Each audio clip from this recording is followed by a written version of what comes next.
সবথেকে বড় ছাত্র সমাবেশ হতে যাচ্ছে আগামী ৩ আগস্ট কেন্দ্রীয় শহীদ মিনারের ছাত্র দলের নেতৃত্বে। ৩ তারিখে আমাদের সংগঠনের সাংগঠনিক অভিভাবক বিএনপির ভারপ্রাপ্ত চেয়ারম্যান তারেক রহমান সারা বাংলাদেশের ছাত্র সমাজের উদ্দেশ্যে এই শহীদ মিনার থেকে আগামী দিনের ছাত্র রাজনীতি কেমন করে পরিচালিত হবে, বাংলাদেশ বিনির্মাণের জন্য ছাত্র দলের কী ভূমিকা থাকবে, সেই দিক নির্দেশনামূলক বক্তব্য কেন্দ্রীয় শহীদ মিনার থেকে ছাত্র দলের উদ্দেশ্যে বিএনপির ভারপ্রাপ্ত চেয়ারম্যান ছাত্র দলের সাংগঠনিক তারেক রহমান দিবেন। আপনারা ঐতিহাসিক ৩ তারিখ সম্পর্কে আপনারা জানেন, বিগত বছরের এই ৩ তারিখে কিন্তু আমাদের ছাত্র দলের সভাপতির নেতৃত্বে কিন্তু আমরা শহীদ মিনার দখল করেছিলাম এবং আমরাই প্রথম শহীদ মিনার যে আমাদের কর্মসূচি ছিল, সবাই যে সমন্বিত কর্মসূচি শহীদ মিনারে, সেইটা কিন্তু বাস্তবায়ন করার জন্য ছাত্র দলই প্রথমে এসে আমরা শহীদ মিনারটাকে আমরা দখলে নিয়েছিলাম। তারই ধারাবাহিকতায় ছাত্র দল জুলাই আগস্টে আমরা সিরিজ প্রোগ্রাম করেছি। আমরা ৩ তারিখে বাংলাদেশের ইতিহাসের সবথেকে বড় ছাত্র সমাবেশ এই শহীদ মিনারে করতে চাই। সেজন্যই আজকে বাংলাদেশ জাতীয়তাবাদী ছাত্র দলের সংগ্রামী সভাপতি এবং বিপ্লবী সাধারণ সম্পাদকের নেতৃত্বে আমরা শহীদ মিনার পরিদর্শন করেছি এবং ৩ তারিখে আমাদের সংগঠনের সাংগঠনিক অভিভাবক বিএনপির ভারপ্রাপ্ত চেয়ারম্যান তারেক রহমান সারা বাংলাদেশের ছাত্র সমাজের উদ্দেশ্যে এই শহীদ মিনার থেকে আগামী দিনের ছাত্র রাজনীতি কেমন করে পরিচালিত হবে, বাংলাদেশ বিনির্মাণের জন্য ছাত্র দলের কী ভূমিকা থাকবে, সেই দিক নির্দেশনামূলক বক্তব্য কেন্দ্রীয় শহীদ মিনার থেকে ছাত্র দলের উদ্দেশ্যে বিএনপির ভারপ্রাপ্ত চেয়ারম্যান ছাত্র দলের সাংগঠনিক তারেক রহমান দিবেন।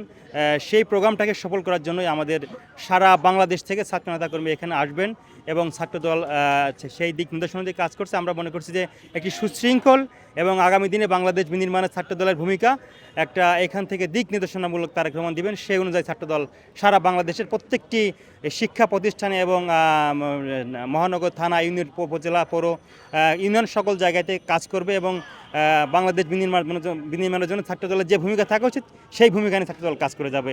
এই শহীদ মিনার থেকে তারেক রহমানের বক্তব্য বা তার দিক নির্দেশনা মেনে আমরা আশা করছি যে বাংলাদেশের শহীদ মিনারের যে সমাবেশগুলো বিগত দিনে হয়েছে তার থেকে সব থেকে বৃহৎ ছাত্র নেতাদের সমাগম হবে এই শহীদ মিনারে এবং সবথেকে বড় ছাত্র সমাবেশ হতে যাচ্ছে আগামী ৩ আগস্ট কেন্দ্রীয় শহীদ মিনারের ছাত্র দলের নেতৃত্বে। অবশ্যই আমরা এর আগেও ছাত্র দল আমরা মোমবাতি প্রজ্বলনের প্রোগ্রাম শহীদ মিনারে করেছি বা বিগত দিনে যখন ফ্যাসিস্ট ছিল বাংলাদেশে তখনও কিন্তু যে কোনো প্রোগ্রামের বা এই শহীদ মিনার থেকেই কিন্তু আমরা ৩ তারিখ থেকে কিন্তু এক দফার দাবিতে আমরা একত্রিত হয়েছিলাম। শহীদ মিনার আমাদেরকে কিন্তু উৎসাহ দেয়, অনুপ্রেরণা দেয় এবং যে কোনো গণতান্ত্রিক সিদ্ধান্ত নেওয়ার ক্ষেত্রে শহীদ মিনার আমাদের এই স্পটটাকে আমাদেরকে সবসময় শক্তি যোগানদাতা হিসেবে কাজ করে। আমরা কিন্তু একদম মাসব্যাপী এই জুলাই আগস্ট মাসব্যাপী ৫ তারিখ পর্যন্ত আমাদের ধারাবাহিক প্রোগ্রাম ছিল। আমরা এই ৫ তারিখ পর্যন্ত বিএনপির যে প্রোগ্রাম ছিল শিডিউল, এর ভিতরে ছাত্র দলের কিন্তু সিরিজ প্রোগ্রাম ছিল। আমরা ৩ তারিখের প্রোগ্রামের পরে আমরা আমাদের পরবর্তী আর কি বড় সমাবেশ জুলাই আগস্ট এবার আমরা আমাদের কেন্দ্রের প্রেসিডেন্ট সেক্রেটারি আপনাদেরকে অবহিত করবেন। RICL TMX, যুগের পর যুগ স্থাপনা থাকে মজবুত।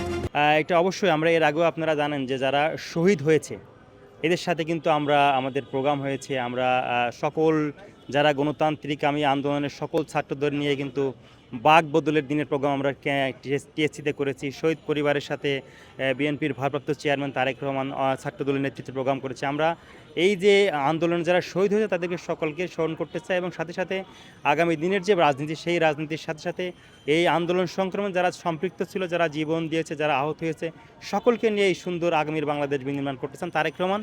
আমরা তার সহযোগী হয়ে হাতে হাত রেখে কাঁধে কাঁধ মিলে কাজ করব।